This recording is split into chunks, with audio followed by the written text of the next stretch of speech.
तो स्वागत है आप सभी का हमारे crack UPSC exam YouTube channel में। तो आज के इस वीडियो में हम लोग कवर करने वाले हैं 8 अप्रैल से लेकर 10 अप्रैल के PIB and Hindu summary based current affairs के टॉपिक्स पे। तो चलिए आज का वीडियो शुरू करते हैं। और वीडियो शुरू करते हैं पिछले कुछ क्वेश्चन जो मैंने डाले थे पिछले वीडियोज़ में उसके साथ, तो उनका आंसर मैं दे रहा हूँ। जैसे कि पहला क्वेश्चन था कि निम्नलिखित में से कौन सा देश बिम्स्टेक का सदस्य नहीं है, जिसमें 4 ऑप्शन थे म्यांमार, मालदीव्स, नेपाल और थाईलैंड। तो इसका उत्तर है मालदीव। मालदीव एक देश है जो इस बिम्स्टेक का सदस्य नहीं है। अगला क्वेश्चन है व्यक्तियों के निम्नलिखित श्रेणियों में ओसीआई योजना के तहत आवेदन करने के लिए पात्र है। 1 जो किसी दूसरे देश का नागरिक है लेकिन संविधान की शुरुआत के समय या किसी भी समय भारत का नागरिक था। 2 पाकिस्तान और बांग्लादेश के व्यक्ति ओसीआई योजना के तहत आवेदन कर सकते हैं। तो इनमें से पहला सेंटेंस है जो किसी दूसरे देश के नागरिक है लेकिन संविधान की शुरुआत के समय या किसी भी समय भारत का नागरिक था, ये सही जवाब है। अगला क्वेश्चन है निम्नलिखित कथनों पर विचार करें। विश्व शहर संस्कृति मंच WCCF 6 महाद्वीपों में 38 शहरों का एक नेटवर्क है। 2 BOP consulting world cities culture forum का प्रबंध करता है। इसका उत्तर है कि पहला और दूसरा दोनों ही सही है, यानी कि दोनों जो कथन दिए गए हैं वो दोनों ही सही है। अगला क्वेश्चन है नीचे दिए गए बयानों में से कौन सा सही है। विश्व बैंक और अंतर्राष्ट्रीय मुद्रा कोष ब्रेटन वुड्स समझौते के तहत एक साथ स्थापित किए गए थे। दूसरा था दोनों विश्व बैंक और अंतर्राष्ट्रीय मुद्रा कोष के मूल लक्ष्यों के लिए यूरोपियन और एशियाई वित्त पोषण की जरूरत के लिए युद्ध के बाद पुनर्निर्माण के प्रयासों निधि देशों का समर्थन किया गया है। तो इसमें भी दोनों ही सेंटेंस जो दोनों ही बयान दिए गए हैं दोनों ही सही है। अगला क्वेश्चन था साइक्स पिकोट समझौता यूनाइटेड किंगडम और फ्रांस के बीच एक गुप्त समझौता था ताकि उनके प्रभाव और नियंत्रण के कौन से क्षेत्रों को विभाजित किया जा सके। तो इसके ऑप्शंस थे पश्चिमी अफ्रीका, दक्षिणी पूर्व एशिया, पश्चिमी एशिया या उत्तरी अफ्रीका। हालांकि इसका सही जवाब है पश्चिमी एशिया। अगला क्वेश्चन था निम्नलिखित कथनों पर विचार करें, जिसमें पहला था SGST यह राज्य सरकार द्वारा इंट्रा स्टेट बिक्री पर एकत्र किया गया कर है। और दूसरा था IGST यह एक अंतर्राज्यीय बिक्री के लिए केंद्र सरकार द्वारा एकत्र किया गया कर है। तो ऊपर में से दोनों के दोनों बयान सही है। अब चलते हैं आज के करंट अफेयर्स पे जो कि 8 अप्रैल से लेकर 10 अप्रैल के हैं। तो इसका पहला टॉपिक है फिल्म प्रमाणन अपीलीय अधिकरण FCAT। हाल ही सरकार द्वारा एक अध्यादेश के माध्यम से फिल्म प्रमाणन अपीलीय अधिकरण फिल्म सर्टिफिकेट अपीलेट ट्रिब्यूनल को समाप्त कर दिया गया है। 4 अप्रैल को लागू किए गए अधिकरण सुधार स्वस्थीकरण और सेवा सत्र अध्यादेश 2021 के द्वारा सिनेमेटोग्राफिक अधिनियम 1952 में कुछ अनुच्छेदों को निरासित कर दिया गया है तथा अन्य अनुच्छेदों में अधिकरण शब्द की जगह उच्च न्यायालय कर दिया गया है। FCAT के बारे में थोड़ा जान लेते हैं। फिल्म प्रमाणन अपीलीय अधिकरण सिनेमेटोग्राफ अधिनियम 1952 के तहत सूचना और प्रसारण मंत्रालय द्वारा वर्ष 1983 में गठित एक वैधानिक निकाय था। इसका मुख्य कार्यालय केंद्रीय फिल्म प्रमाणन बोर्ड CBFC के फैसलों से असंतुष्ट प्रमाण पत्र आवेदकों द्वारा सिनेमेटोग्राफ अधिनियम की धारा 5C के तहत दायर की गई अपील पर सुनवाई करना था। इसकी संरचना अधिकरण में एक अध्यक्ष तथा एक सचिव सहित 4 अन्य सदस्य शामिल होते थे जिनकी नियुक्ति भारत सरकार द्वारा की जाती थी। ट्रिब्यूनल का मुख्यालय नई दिल्ली में स्थापित था। अगला टॉपिक है government security acquisition program GSAP। इसका महत्व जानते हैं तो GSAP 1.0 बॉन्ड बाजार के लिए और अधिक सहूलियत प्रदान करेगा। चूँकि इस वर्ष सरकार की उधारी में वृद्धि हुई है, अंत RBI के लिए यह सुनिश्चित करना है कि भारतीय बाजार में कोई व्यवधान न हो। यह कार्यक्रम रेपो रेट और 10 वर्षीय सरकारी बॉन्ड से होने वाली आय के बीच अंतर को कम करने में मदद करेगा। जीसैप करीब करीब मुक्त बाजार परिचालन कैलेंडर के प्रयोजन को पूरा करेगा, जो कि बॉन्ड बाजार की मांग सूची में लंबे समय से शामिल है।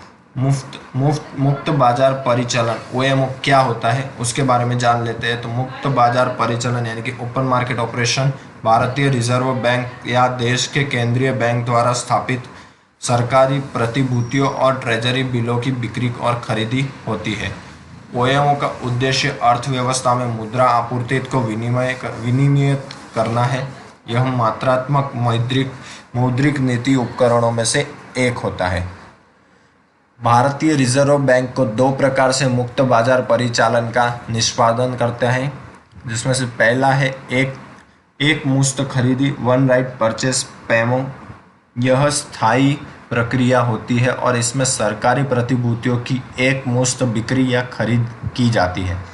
और पुनः खरीद समझौता रीपर्चेस एग्रीमेंट रेपो, यह अल्पकालिक प्रक्रिया होती है और पुनः खरीद के अधीन होती है। चलते हैं अगले टॉपिक की तरफ। अगला टॉपिक है 1 घंटे के भीतर डेंगू के निदान हेतु उपकरण। भारतीय प्रौद्योगिक संस्थान दिल्ली के अनुसंधानकर्ताओं ने डेंगू के शीघ्र निदान हेतु हाथ में पकड़ने वाली भूतल संवर्धित रमन स्पेक्ट्रोस्कोपी अर्थात सरफेस एनहैंड रमन स्पेक्ट्रोस्कोपी आधारित प्लेटफॉर्म विकसित किया है। यह उपकरण 1 घंटे के भीतर डेंगू परीक्षण के परिणाम त्वरित निदान भी प्रदान करता है। शिक्षा मंत्रालय इम्प्रिंट इंडिया कार्यक्रम द्वारा इस अनुसंधान कार्य को वित्त पोषित किया गया है। सरफेस एनहैंड रमन स्पेक्ट्रोस्कोपी क्या है? तो यह खुरदरी ध्वनित्व सप्ताहों पर अणुओं को अवशोषित करके अथवा प्लाज्मोनेटिक मैग्नेटिक सिलिका नैनोट्यूब जैसी सूक्ष्म संरचनाओं द्वारा रमन प्रक्रिया को बढ़ाने वाली सेहत के प्रति संवेदनशील एक तकनीक है। अगले टॉपिक पे चलते हैं। तो अगला टॉपिक है नेट जीरो और इस पर भारत की आपत्तियां। इसका संदर्भ देख लेते हैं। तो वैश्विक जलवायु नेतृत्व को पुनः हासिल करने के प्रयास में अमेरिकी राष्ट्रपति जो बिडेन द्वारा आयोजित आगामी वर्चुअल क्लाइमेट लीड समिति में अमेरिका द्वारा वर्ष 2050 तक के लिए नेट जीरो उत्सर्जन नेट जीरो एमिशन लक्ष्य के प्रति प्रतिबद्ध होने की व्यापक संभावना है। नेट जीरो क्या है?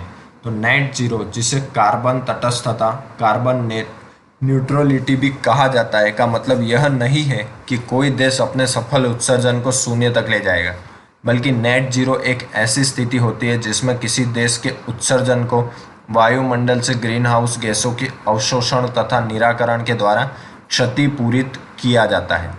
उत्सर्जन के अवशोषण में वृद्धि करने हेतु अधिक संख्या में कार्बन सिंक जैसे कि जंगल तैयार किए जा सकते हैं, जबकि वायुमंडल से गैसों का निराकरण करने अथवा निष्कासित करने के लिए कार्बन कैप्चर और भंडारण जैसी अत्याधुनिक तकनीकों की आवश्यकता होती है। चलते हैं अगले टॉपिक के। तो इस बार का टॉपिक है विश्व स्वास्थ्य दिवस। हाल ही में 7 अप्रैल को विश्व स्वास्थ्य दिवस के रूप में मनाया गया है। 7 अप्रैल वर्ष 1948 को विश्व स्वास्थ्य संगठन WHO के गठन हुआ था और इसी उपलक्ष्य में इस दिन को विश्व स्वास्थ्य दिवस के रूप में मनाया जाता है। इस वर्ष का टॉपिक विषय था WHO विश्व स्वास्थ्य दिवस का कि सभी के लिए एक न्यायपूर्ण स्वस्थ दुनिया का निर्माण किया जाए, यानी building a fair healthier world for everyone. इसका फुल फॉर्म है वर्ल्ड हेल्थ ऑर्गेनाइजेशन और इसका हेडक्वार्टर आया है जिनीवा स्विट्जरलैंड में। अगला टॉपिक है अपॉइंटमेंट ऑफ एड हॉक जजेस। इसका संदर्भ है हाल ही में सर्वोच्च न्यायालय ने सहमति व्यक्त की है कि उच्च न्यायालयों में लंबित मामलों को निपटाने हेतु तदर्थ आधार पर सेवानिवृत्त न्यायाधीशों को नियुक्त करने की योजना नियमित न्यायाधीशों की नियुक्ति प्रक्रिया को रोकने या इसे आगे बढ़ाने का बहाना नहीं बनाना चाहिए। इस संबंध में संवैधानिक प्रावधान क्या क्या है वो जान लेते हैं। तो अनुच्छेद 224A के अंतर्गत तहत संविधान में तदर्थ न्यायाधीशों एड हॉक जजेस की नियुक्ति संबंधित प्रावधान किए गए हैं। अपनाई जाने वाली प्रक्रिया उपरोक्त अनुच्छेद के तहत यानी कि 224A के तहत किसी राज्य के उच्च न्यायालय का मुख्य न्यायाधीश किसी भी समय राष्ट्रपति की पूर्व सहमति से उसी उच्च न्यायालय अथवा किसी अन्य उच्च न्यायालय के न्यायाधीश के रूप में कार्य कर चुके किसी व्यक्ति से राज्य के उच्च न्यायालय में न्यायाधीश के रूप में कार्य करने का अनुरोध कर सकता है। इस प्रकार नियुक्त किए गए न्यायाधीश को राष्ट्रपति द्वारा निर्धारित भत्ते प्रदान किए जाएंगे। उसके लिए उच्च न्यायालय के न्यायाधीशों के सभी आधिकारिकता, शक्तियाँ और विशेषाधिकार प्राप्त होंगे, किंतु उसके लिए उच्च न्यायालय को न्यायाधीश नहीं माना जाएगा। अगला टॉपिक है सार्थक कार्यक्रम। इसका संदर्भ है हाल ही में शिक्षा मंत्री द्वारा सार्थक नामक एक निर्देशात्मक और विचारोत्तेजक योजना जारी की गई है। इसका पूरा नाम है गुणवत्तापूर्ण शिक्षा के माध्यम से छात्रों और शिक्षकों की समग्र उन्नति, अर्थात student and teachers holistic advancement through quality education. It means सार्थक। अब इसके बारे में जानते हैं। राष्ट्रीय शिक्षा नीति नेप 2020 के लक्ष्यों एवं उद्देश्यों के अनुसरण में और राज्यों एवं केंद्र शासित प्रदेशों को इस कार्य में सहायता करने हेतु यह योजना शुरू की गई है। इस कार्यक्रम का उद्देश्य प्राथमिक और माध्यमिक स्तर पर छात्रों का सर्वांगीण विकास करना है। यह कार्यक्रम छात्रों तथा शिक्षकों के लिए एक सुरक्षित, समावेशी और अनुकूल शिक्षण वातावरण तैयार करेगा। सार्थक का प्रमुख ध्यान गतिविधियों को इस तरह परिभाषित करना है जिससे लक्ष्यों, परिणामों और समय सीमा की स्पष्ट रूपरेखा प्रस्तुत की जा सके। उदाहरण के लिए यह नेप की सिफारिश को 297 कार्यक्रम योजनाओं सहित जिम्मेदार एजेंसियों, समय सीमाओं तथा इन कार्यों के 304 परिणामों के साथ जोड़ता है। अगला टॉपिक है B1.617 वायरस का डबल म्यूटेंट प्रकार। इसका संदर्भ है कि डबल म्यूटेंट वायरस, जिसे पिछले महीने वैज्ञानिकों ने भारत में महामारी के प्रसार पर असर डालने वाला वायरस के रूप में चिन्हित किया था, का औपचारिक वैज्ञानिक वर्गीकरण करके इसे B.1.617 नाम दिया गया है। भारत में वायरस का यह वेरिएंट आम है। हालांकि हर राज्य में इस प्रकार इसके प्रसार संबंधित स्पष्ट जानकारी नहीं है। इसके E484Q और L425R नामक उत्परिवर्तनों म्यूटेंट्स का निर्धारण किया जा चुका है। यह उत्परिवर्तन इस वायरस का अधिक संक्रामक और एंटीबॉडी के प्रति बेअसर बनाने में सक्षम है। अगला टॉपिक है RBI द्वारा नाबार्ड के लिए 50,000 करोड़ रुपए की सहायता। तदनुसार नाबार्ड को कृषि और संबंधन गतिविधियों, ग्रामीण गैर कृषि क्षेत्र और गैर बैंकिंग वित्तीय कंपनियों, सूक्ष्म वित्तीय संस्थानों का सहायता प्रदान करने हेतु 1 वर्ष के लिए 25,000 करोड़ रुपए की विशेष तरलता सुविधा, स्पेशल लिक्विडिटी फैसिलिटी प्रदान की जाएगी। आवास क्षेत्रों को सहायता प्रदान करने के हेतु राष्ट्रीय आवास बैंकों को 1 वर्ष के लिए 10,000 करोड़ रुपए की विशेष तरलता सुविधा दी जाएगी। सूक्ष्म, लघु और मध्यम उद्यमों MSMEI के वित्त पोषण हेतु सिडबी को इस सुविधा के तहत 15,000 करोड़ प्रदान किए जाएंगे। तो ऐसे 3 क्षेत्रों को सहित नाबार्ड को 50,000 करोड़ की सहायता दी जाएगी RBI के द्वारा। राष्ट्रीय कृषि और ग्रामीण विकास बैंक नाबार्ड के बारे में जान लेते हैं। तो नाबार्ड भारत की संसद द्वारा राष्ट्रीय कृषि और ग्रामीण विकास बैंक अधिनियम 1981 के द्वारा 12 जुलाई 1982 को स्थापित किया गया एक शीर्ष विकास और विशेष बैंक है। इसका मुख्य कार्य कृषि और ग्रामीण गैर कृषि क्षेत्रों के अनन्य हेतु ऋण प्रवाह में वृद्धि के माध्यम से ग्रामीण भारत का उत्थान करना है। इसकी स्थापना B शिवरामन की अध्यक्षता में भारतीय रिजर्व बैंक द्वारा गठित एक समिति की सिफारिशों के आधारित की गई है। नाबार्ड ने भारतीय रिजर्व बैंक के अधीन कृषि ऋण विभाग, agriculture credit department, Grameen Yojana एवं ऋण प्रकोष्ठ, rural planning and credit cell तथा कृषि पुनर्वित्त एवं विकास corporation, agriculture refinance and development corporation को प्रस्थापित किया है। नाबार्ड भारत के ग्रामीण क्षेत्रों में कृषि और अन्य आर्थिक गतिविधियों हेतु ऋण के क्षेत्र में नीति, योजना और संचालन से संबंधित मामलों में अधिकृत संस्थान है। आज का अगला टॉपिक है सौर ऊर्जा क्षेत्र के लिए प्रोत्साहन। इसका संदर्भ है हाल ही में केंद्रीय मंत्रिमंडल द्वारा 2 उत्पादन संबंधन प्रोत्साहन योजनाओं प्रोडक्शन लिंक्ड इंसेंटिव स्कीम को मंजूरी दी गई है। श्वेत वस्तुओं, एयर कंडीशनर तथा एलईडी लाइट, उच्च दक्षता वाले और सौर फोटोवोल्टिक मॉड्यूल, इन दोनों पे एमएलआई स्कीम की मंजूरी दी गई है।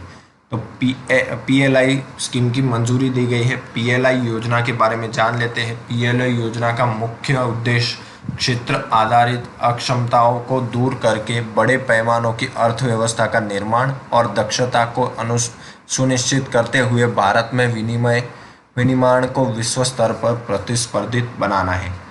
इसकी रूपरेखा भारत में उपकरणों व कल पुर्जों के समर्पण इकोसिस्टम को ध्यान में रखते हुए तैयार की गई है ताकि भारत को वैश्विक आपूर्ति श्रृंखला का महत्वपूर्ण हिस्सा बनाया जा सके।